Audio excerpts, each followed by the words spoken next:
Winter is coming. Food, ammunition, fuel. Everything we need is already so scarce. And the cold is just a nail in the coffin.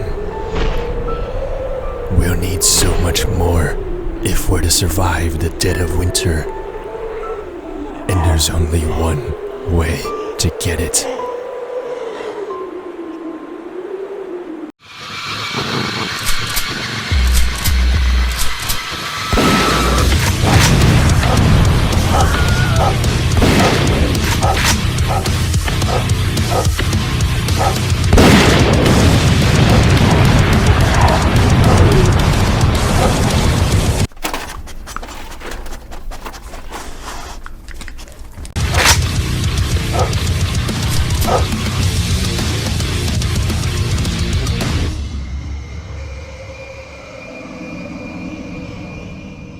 Dead of Winter, an extremely hyped, semi-co-op zombie survival game that burst out into the scene in 2014, and it seemed to have that magic social deduction formula.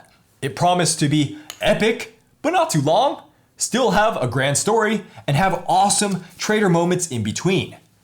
But was this game viewed through the wrong lens?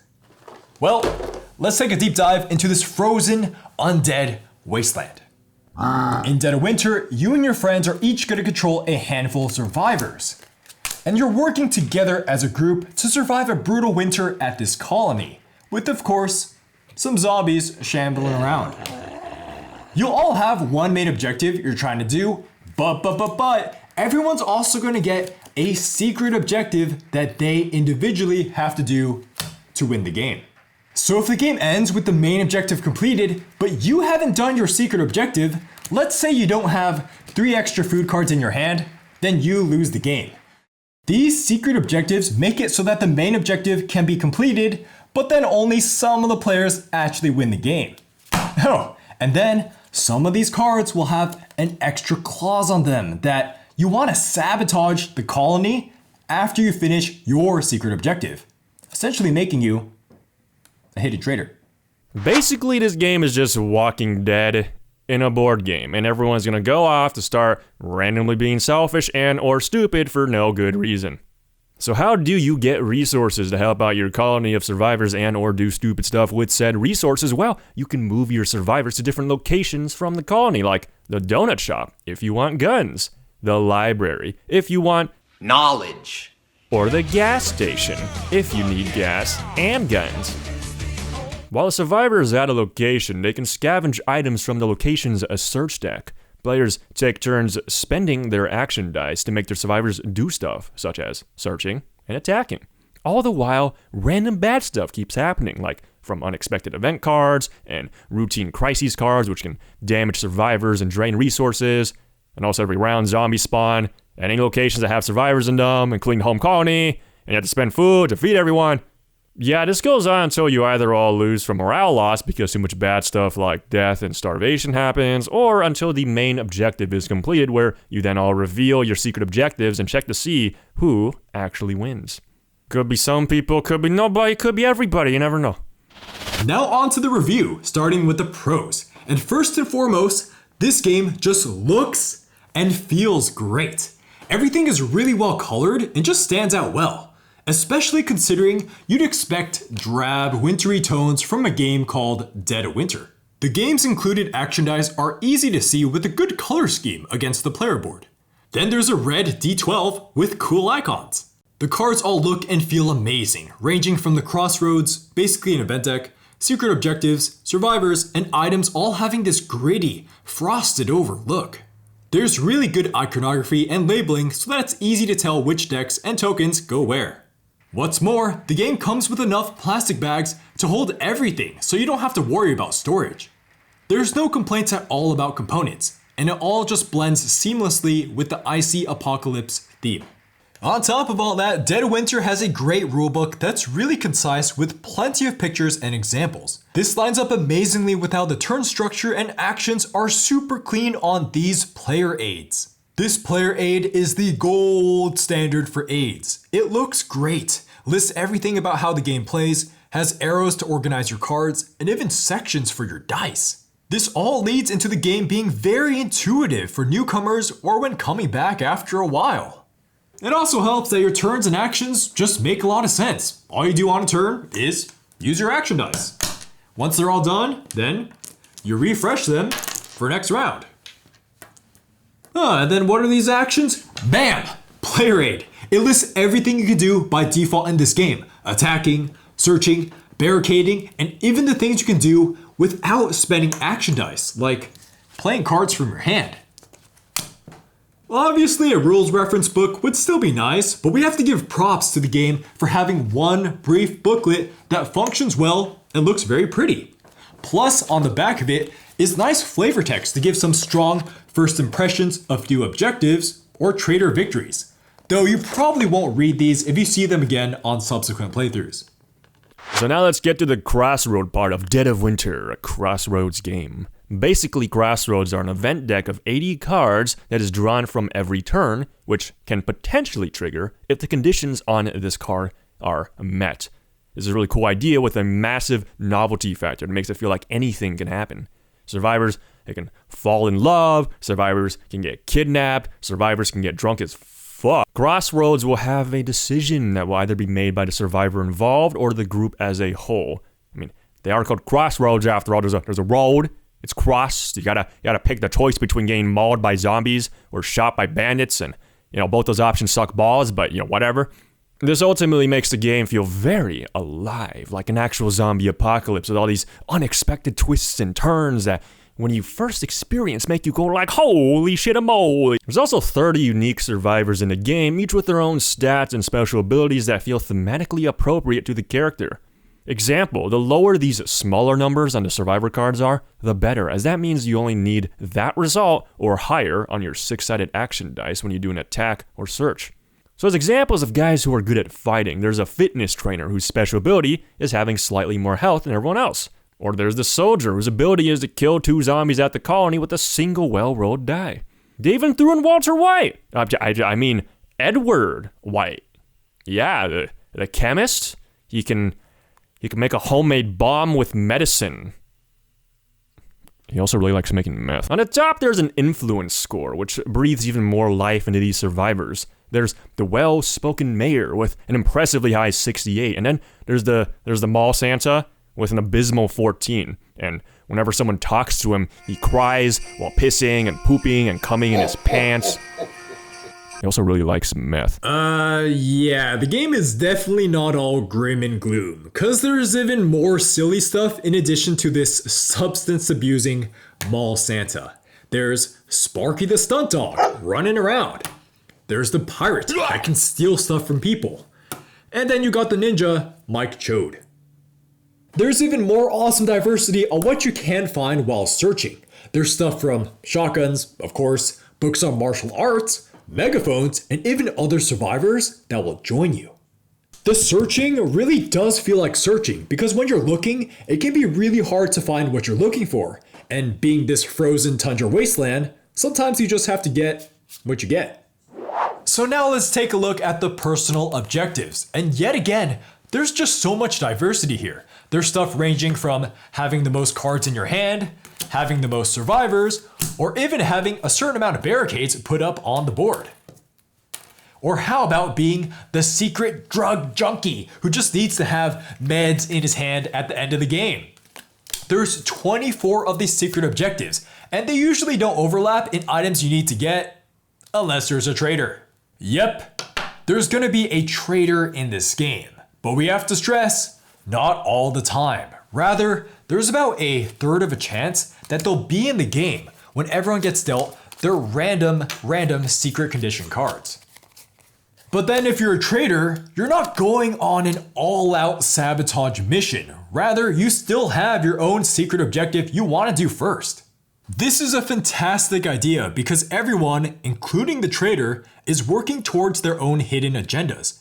And then there's this semi-co-op mistrust where all the good guys still do need each other to win despite occasional irrational behavior from secret objectives. You always have to watch out for the off chance your suddenly strangely acting friend is also a bad guy. So if you really think you got a hunch on someone, or someone is just being out of the line with how idiotic they're being, you can just exile them from the colony. Get out. You stupid. This is a free thing to do on your turn. You just announce it. Super easy. You just like, hey, group vote. And bam, you vote. And that person might get kicked out. The vote goes through. Get exiled. You stupid. But now let's say you get kicked out of the colony. Well, it's not the end of the world. I mean, technically it is the end of the world, but regardless, the game doesn't really punish you too hard is what I'm trying to say. You're not dead. You don't have to worry about feeding helpless people in the colony or helping with their stupid crises. Instead, you can do your own thing. You focus on your new hidden exiled objective, which you get regardless of if you were a betrayer or not. This exile objective typically overrides your previous objective, and pretty much anything can happen here. Of course, there's stuff like just getting a bunch of resources, typical, but there's also fun, extremely violent revenge ones too. A non-betrayer can essentially become the new betrayer, or the old betrayer can suddenly chill out and decide to help the colony from afar. This adds so much fun uncertainty on what will happen when someone gets exiled, because you really don't know what the exiled player is going to do next. As a whole, the game does uncertainty really well with how it can be just as risky as it can be forgiving. Tons of things in the game like attacking or moving force you to roll this exposure die, which has effects ranging from doing nothing to instantly killing your survivor and spreading the infection in their location to potentially kill even more people. But who knows? Maybe moving to the grocery store yields a food item worth 3 food instead of 1. So, might be worth it. Furthermore, you can even up the risk of searching by choosing to loudly do so, where you increase the likelihood of getting something awesome or you end up spawning in tons of more zombies. You can also eat some of the colony's food to increase the value of your action dice rolls so you can go out and stupidly do actions you weren't able to. Was it worth using up precious food for that? Who knows, but these are all fun things that you can do to drive up the risk in the game. But, and again, the game's never going to punish you too hard in the grand scheme of things, because you always have at least 2 actions even if you're knocked down to 1 survivor, and even if that survivor dies, you just get another survivor. And the game tends not to drag on because the round markers and public objectives drive the game forward. The clock is ticking down, and there's constant crises coming up, and you gotta complete your secret objective before the game ends. Everyone is always looking at each other and going like, why do you need so much food? Help the colony. And then they go and do their own selfish thing, too. The theme in Dead of Winter, for the most part, meets the gameplay well. You can fuel up a car to drive instead of walk around in the freezing cold, which guarantees safety, so you don't have to roll this exposure die. When you're attacking zombies, you may or may not get hurt by them.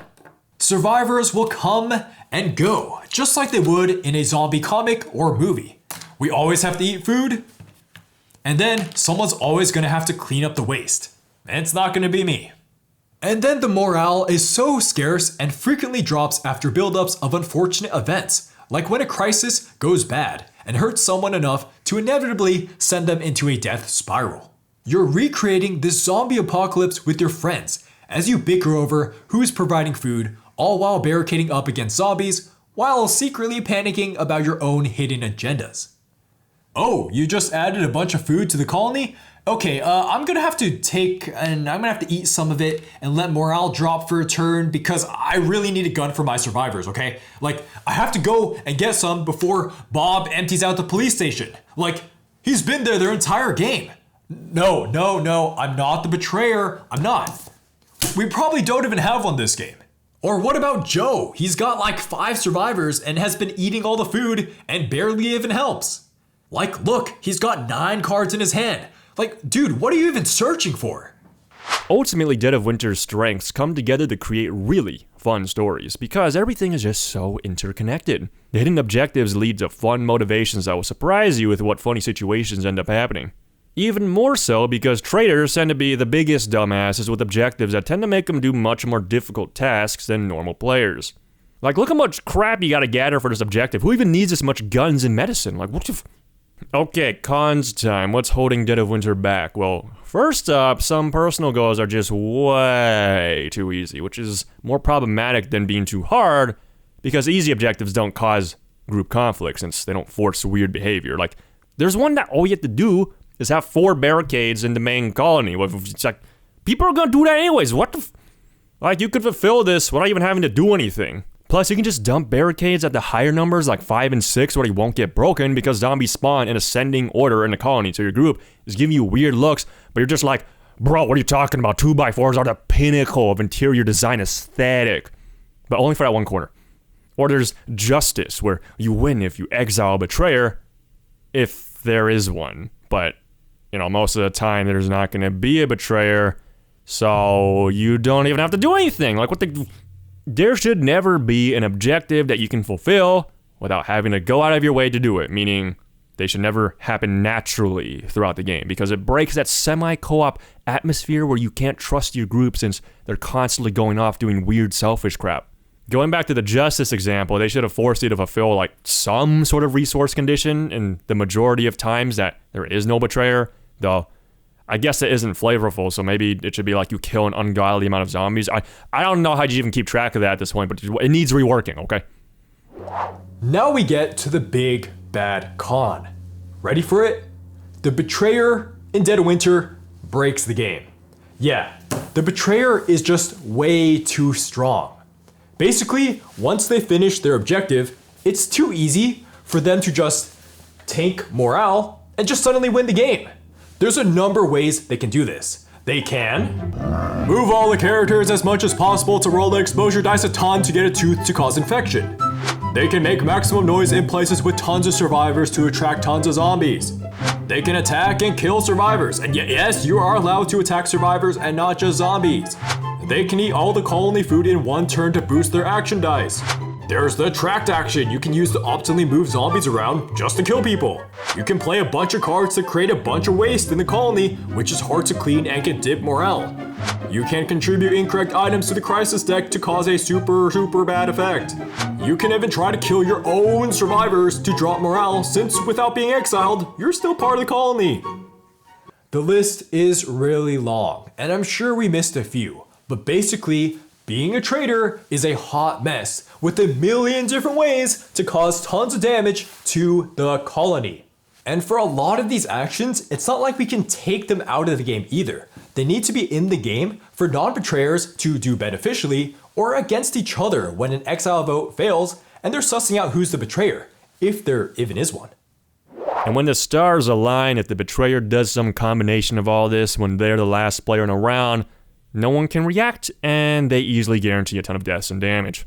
Even worse is that because of how turn order works in this game of passing the first player marker to the right, but turns go clockwise, the betrayer can get 2 turns of doing this because they were last in one round and then first the next. Needless to say, it's pretty frequent that once you all know how to play the game, the betrayer, who has finished their typically harder than usual objective mid to late game, can do some pretty basic setup before suddenly plummeting the morale and winning the game instantly. This results in the social deduction aspect of Dead of Winter being weaker than expected, as games can often play fairly normally without any suspicious sabotaging going on, making everyone think that there isn't a traitor. And then suddenly, bam, George over there suddenly just drops morale by 3 on his turn and wins instantly. And everyone's like, what just happened? Excuse me? Ideally, betrayer pacing in this game shouldn't be so abrupt. Dead of Winter would have better flow if the betrayer objectives were easier to fulfill, but their capacity to damage the colony wasn't as strong. This would result in them finishing their objective earlier, but then they'd have to steadily sabotage the game, which lets the entire table participate in some good old-fashioned social deduction gameplay. Unfortunately, with how the game inherently works, there's not really any clean fixes to enable this ideal flow without fundamentally changing Dead of Winter. Even as it currently stands, there's not many avenues for subtle sabotage aside from the crises and lying about what items you're getting when searching. I mean, I guess there are certain survivors that facilitate good betrayer gameplay, like the Fortune Teller, where you can look at the top 2 cards of the Crisis deck and potentially lie about them. But these survivors are given out randomly, so no guarantees there. Ultimately, this is just a hugely broken system that needs a bunch of nuanced fixes to really reel in traitor power without messing up normal player gameplay. As it stands, some of the most smooth and fun games were when the game had no betrayer. Yet the survivors were still accusing each other from strange behavior because of secret objectives. So if the game is at its best when the threat of a betrayer exists, but plays better when there isn't actually a betrayer, it's left in a weird spot since you can't just play full co-op and remove the betrayer cards. Because then it gets too easy and then the game loses some of its charm where everyone's all suspicious of each other from behaving strangely. Funny enough, there is a ton of variance in the rulebook, even a full co-op mode where you raise the difficulty of the game by using the hardcore version of the main objectives. And then you get rid of the secret objectives. But 1, that's a variant. We're here to review the core game as is. And 2, full co-op is its own type of fun that loses that special semi-co-op traitor drama from the normal rules. The Long Night kind of fixes this betrayer problem in a really stupid and dumb way because the Long Night is an extremely goofy expansion that basically turns the game into Left 4 Dead Call of Duty Zombies. It massively buffs the survivors with crazy sci-fi gear. There's an upgradable colony that can eventually just make the colony provide resources for itself. Most items and survivors are just stronger in general, meaning that betrayers definitely gotta work harder to actually bring down the survivor colony. And it allows survivors to vote on whether they want the first player token to rotate, meaning that you can stop the infamous double betrayer turn right in its tracks. Whew, okay, moving on from the betrayer imbalance, next we got replayability. See, this game seems to have a lot of content at first glance. There's 10 scenarios, each with the hardcore variant. And then the scenarios range from being short to medium to even long.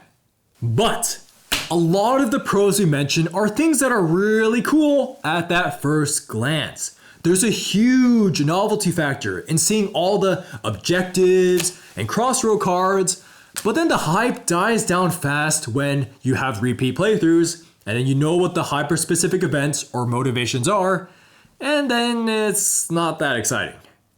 And even with the varied scenarios, like having different zombie placement, different amounts of rounds, and different victory conditions that usually amount to collect X amount of this, yeah, this really doesn't change the gameplay loop that much.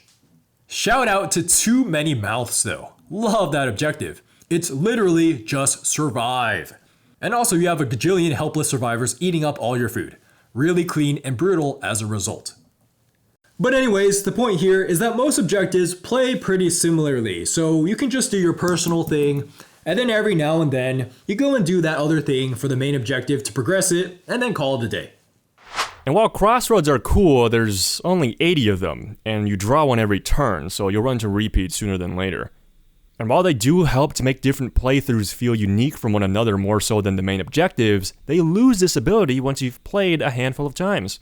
To fix the crossroads, we would say use the official Crossroads app, which narrates everything and includes sound effects and also has like way more crossroads than just the base game, but that got removed a little while back for some reason. So now, if you want a big crossroads deck, you gotta buy more Dead of Winter expansions. It's not just the crossroads, by the way. It's basically everything. Crossroads, objectives, items, survivors, crises, whatever it is, just give us more of it. The same locations are there every game, with only 20 cards in each location deck too, so you're gonna start knowing what to expect. Oh, hey, look, there's an expansion. It's called The Long Night. It has more of everything. Whoa, would you look at that? That's it for the cons. Let's get into the nitpicks. The first is the wacky theme that's actually quite prevalent in Dead of Winter. If you go in expecting dark storytelling and a grim dark world, there's as much dark content as there is also the goofy nonsensical stuff. Reel in your expectations for gritty survival here and embrace how on one turn there's a really sad suicide. And on the next, Sparky the stunt dog grabs a shotgun and goes on a rampage in the grocery store looking for doggo treats. There's just gonna be a lot of goofy thematic incongruences that are pretty janky if treated seriously. Like how survivors you control can basically airdrop items to each other no matter where they are. Or what about how you aren't allowed to trade, but you can attack others in order to steal a random item from their hand, meaning players can in fact organize trades in this way, which is absolutely hysterical. Granted, this usually isn't viable because people tend to have a handful of cards in their hand and you gotta be healthy enough to pull this off safely and have a survivor who's bad at fighting, but the fact that it's a possibility is still really stupid.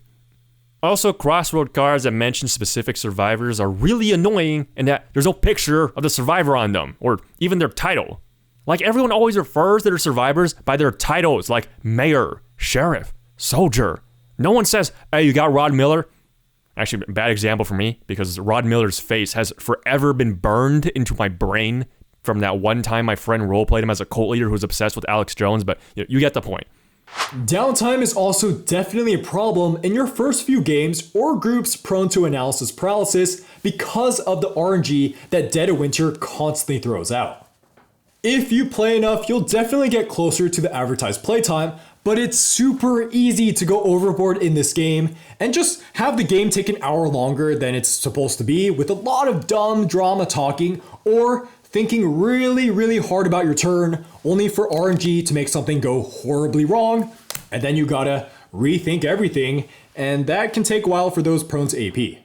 Speaking of RNG, sometimes someone lucks out and ends up with 4 or 5 survivors, which is an absurd amount for actions and possibilities. Basically, the RNG in this game means sometimes things will take longer or shorter than they should. Sometimes nothing happens for a while, sometimes people are dying left and right, and guns and food are raining from the sky, so just be warned if you're not a fan of that. Now it's time for the recommender score, where we try to critically evaluate the game given the aforementioned pros and cons. Dead of Winter is going to get a 6 out of 10 from us. It's above average. The cons are being carried by the betrayer problem, which is what single-handedly drives down the score so much for just being so dysfunctional, despite being so core to the game. With house rules that nerf the betrayer, the score goes up, but again, that's kind of cheating since we're reviewing the game rules as written. Also, there's still the issue of replayability and Crossroads losing their novelty, so yeah, Dead of Winter, for as cool and unique as it is, will immediately impress but then fall off hard once you grasp these issues. There's also the argument that Dead of Winter isn't actually a true social deduction game like Battlestar Galactica, where the traitor role takes front and center in its gameplay. The Dead of Winter betrayer has much less ways to subtly sabotage the colony, but has an insane amount of tools to just openly be destructive. It's not really like team good guys versus team bad guys. It's almost like the betrayer just serves as like a clock that you have to race against to complete your personal and main objectives. We've definitely had games where someone screwed over the rest of the table by winning the game before everyone got their personal objectives done, but as it turned out, they also prevented the betrayer from actually being able to do their big sabotage turn. Dead of Winter thrives way more as a zany, Ameritrash, story-driven game where dumb things just kinda happen and you're just along for the ride. This is made all the more evident by the standalone expansion, The Long Night. And yeah, the zaniness is really gonna go through the roof in this game. There's now a chimp in the game, so now you can have the animal patrol squad with a chimp and the dog just running around and doing stuff. Or there's the science facility, Raxon, where you can go to get some Call of Duty zombie-esque crazy items. There's teleporters, mind deployers, superpower pills, ray guns, yeah, you name it, it's probably here. Like if it wasn't obvious enough that Dead of Winter isn't taking itself too seriously, the expansion really makes it a point to shove it in your face. Like, look, there's a special zombie that's literally just Freddy Krueger. Oh hey, look, there's the tank and boomer from Left 4 Dead. Like, what the hell is even going on here? Basically, you're gonna be so much better off if you just embrace the stupidity and RNG that comes from Dead of Winter. The game is still superb for potentially telling memorable, highly entertaining stories, with all sorts of unexpected twists and turns thanks to the randomness that exists with all the different parts of the game. In a post-apocalyptic world where people seem to not give a damn anymore, I guess you can expect grim scavenging runs and food shortages just as much as just getting some booze and deciding to party. Just party it up with booze before you go to the local schoolhouse, steal a book on martial arts, and then end the fight with a kung fu martial arts rampage as you kill a bunch of zombies. And then Mike Chode, the ninja, was the only one that ironically died from that. But I guess you roll for exposure anyway, so... But yeah, Dead of Winter does the lighthearted zombie theme right. It isn't just mindless killing, which is pretty refreshing when it comes to zombie board games. You can introduce this game to gamers or non-gamers who want Walking Dead with humor. Think of like the dark comedy Shaun of the Dead, and then let the flavor text and survival Crossroads stories carry the day. You can create your own backstories for characters and roleplay as you do things in the game. Like the drunk mall Santa just heroically offs himself because he was frostbitten and dying, and since everyone hated how annoying he was, the morale goes up to celebrate that he's gone. Lastly, for how we'd recommend playing Dead of Winter, we'd strongly encourage buying the Long Night over the base game, since it has way more moving parts you can play around with to customize to your liking. There's bandit NPC survivors running around stealing stuff, there's colony upgrades, there's a science facility called Raxon that spews up special infected, and there's a treasure trove of crazy sci-fi items there. So if it turns out you like it, but find that there isn't enough content as you start getting repeats of everything, then you buy the base game to pad it all out. When we play, we will literally combine everything. So that's like 140 Crossroads cards, like 80-something secret objectives, I think like 40 crises, 50 survivors, 18 main objectives, like just bananas. I'll even combine the item deck so that the search decks are 40 cards, which you're not supposed to do, but I love all this chaos so much I don't give a flying fuck. One interesting thing we want to add is that if you look on BGG, Dead of Winter was at some point number 11 of all time when it first came out. It was like, oh, it does the zombie theme phenomenally. Oh, it's like Battlestar Galactica, the epic social deduction game, but shorter. Oh my god. So what happened here? It's not even top 100 anymore. Well, we think this is because Dead of Winter makes incredible first impressions. And then the novelty starts to wear off, you realize its problems with traders and longevity, and I'm sure most people have too many games in their collection to want to revisit Dead of Winter even with the expansions. Personal score for me is gonna be a 8 out of 10. Dead of Winter, a great time. I really enjoy semi-co-op games like Galapagos, Cutthroat Caverns, A City of Horror. And I just prefer the semi-co-op gameplay dynamic over social deduction games like Battlestar Galactica, where there's definitive traitors and good guys. Dead of Winter basically functions as a semi-co-op for most of its playtime. I know there's a secret betrayer, but trust me when I say that they really don't do that much lying and sabotaging in comparison to a fully dedicated social deduction game. The meat of Dead of Winter is mostly scavenging materials at different locations and then partaking in the ridiculous group drama that happens as everyone argues over what to prioritize and why is so-and-so going off acting so really weird and doing all this weird stuff on their own. What's up with that, huh? I love that dynamic. It sets the pieces in place for stupid junk food drama to break out at a moment's notice where people are arguing over mostly meaningless nonsense like, oh, who's getting the food this turn? Who's going to put in the medicine for the crisis? Yada, yada. Okay, well, I mean, those things are pretty important, but not in the grand scheme of things, is what I'm trying to say. Meanwhile, someone gave the monkey a bomb, and the dog knows kung fu for some reason, and they can take down the Freddy Krueger zombie so they can go out to kick more ass and loot more buildings. God, I love the Long Night so much. Dead of Winter is just stupid, plain and simple, and my God, I love stupid. Stupid has to be fresh to be funny though, and given that we rarely play Dead of Winter in the first place, plus the fact that we combine basically everything from base game and the Long Night means that the Dead of Winter experience constantly exists in my head rent-free as another fun, goofy game I can turn to for entertaining stories every once in a while. Granted, I do house rule the game quite a bit to help survivors be more stupid and betrayers less powerful. Like, for instance, one of my rules in our games is that you can only eat as much food as you have survivors in the colony, instead of all of it, so traitors can't just insta-starve the colony whenever they want to go nuts. And I'm considering increasing starting morale, but giving everyone 2 objectives so that it's harder to distinguish normal players from traitors, and you're more incentivized to selfishly loot instead of helping the colony. But that's all customizable crap that I personally wanted out of the game.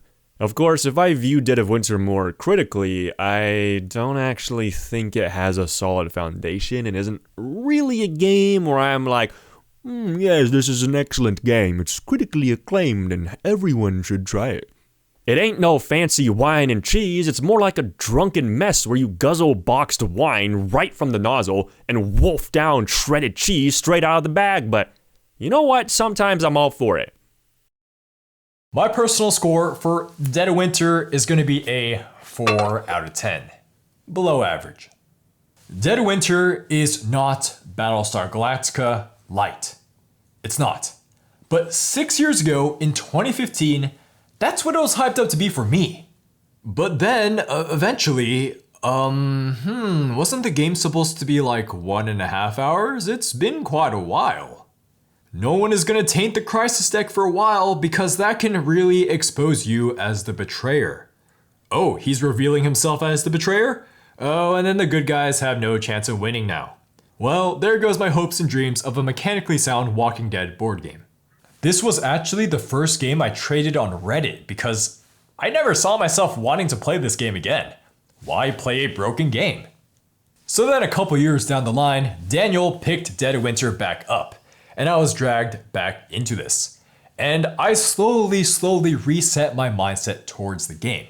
I started treating it how it was meant to be treated as, like a silly, story-driven game. So we used the Long Night expansion, and then we tacked on some house rules to make the trader not as bad. But still, two things really irritate me about this game. Okay. Okay, the first thing is that the downtime is egregious in this game. Like, I've only played this game with 4 or 5 people, but when it's not my turn, yeah, I'm just sitting there waiting. And by waiting, I mean like doing nothing, not really even thinking, because I guess I'll wait. For some of the personal objectives, you can just go to a location and just keep drawing cards until you get the thing you need, which makes it kind of mindless. Alright, and then number 2, the wacky theme. See, I like zombies, but some of the stuff in this game is a little too weird for me. As an idea of itself, I'm okay with Sparky the dog driving around or learning karate. But when this comes after really heavy Crossroads text, it feels so weird. It's like the serious text had the line set up here, and then Sparky the dog voting to exile people is like way over there. I think I'd be more okay with the rampant randomness if it wasn't so heavily tied to your personal goal. Sometimes I spend hours just doing my thing for my goal, and then I roll to move, and then I die. Or the guy who's exiled now has a new win condition to kill people, and then he shoots down my guys, and now they're dead. Great. As it is with the silliness and time length, the higher tension from the personal goals just doesn't work for me. Like, I've had crazy, funny stories with Daniel, especially with the expansion, but they feel out of place and are just a blip in the amount of downtime this game really does have. At least for me. As always, thanks to our patrons for making videos like this possible. We got John S., Manuel G., Brian C., Clifford H., Aaron W., Max B., Bora, Jeremy M., C., Charlie Pin, Quinton S., Sam S., Travis R., Alvin Y., Bomb CK, Ryan D., Jennifer L., Quackalope, Brett M., Matt G., Peter Z., Spinner71, Ryan J., Brad G., Tiamo, Period, Mark A., Nathan C., and James M. And then we got 2 Mad Lads of Cardboard, we got ZL and Jeff L, and we got 1 Mad Lady of Cardboard, Amy. Thank you guys so much. We got our Patreon link in the description below if you want to check that out. Okay, let us know what your crazy Dead of Winter stories are or what game you want us to review next. Anyways, I'll see you guys later. Don't forget to sub and ring that bell, like the video, all that stuff. Yeah. See you later. Bye-bye.